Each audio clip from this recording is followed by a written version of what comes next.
Sharing my honest morning skin care routine. ফার্স্টে Cetaphil cleanser দিয়ে মুখটা ভালো করে ক্লিন করে নিলাম। আর তারপরে ইউজ করছি আমার ফেভারিট ওয়ান্ডার টনিমোলির এই মোচি মিল্ক টোনারটা। এটা খুবই সুন্দর একটা হাইড্রেশন প্রোভাইড করে স্কিনে। এরপর ইউজ করছি একটা নাইসিনামাইড সিরাম, এটা মিনিমালিস্টের। এটা ভীষণ সুন্দর একটা টেক্সচার দেয় এবং গ্লোই একটা টেক্সচার দেয়। আর অ্যাকনি যাদের আছে তাদের জন্য এটা বেস্ট। তারপর ইউজ করছি পন্সের লাইট জেল ময়শ্চারাইজার। এটা অ্যাফোর্ডেবল বাজেটের মধ্যে খুবই ভালো একটা ময়শ্চারাইজার, স্পেশালি যাদের অয়েলি স্কিন আছে।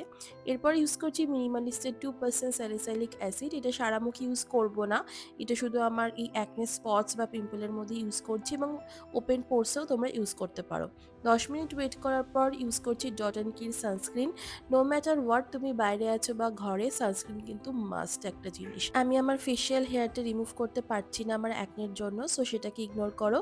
আর একটা লিপ বাম মিস করলাম। আর এটাই হচ্ছে আমার মর্নিং স্কিন কেয়ার। আমি নাইট স্কিন কেয়ারের রুটিনও তোমাদের সাথে খুব শিগগিরই শেয়ার করব। আশা করি করতে করতে আমার স্কিনটা একটু হলেও ভালো হবে।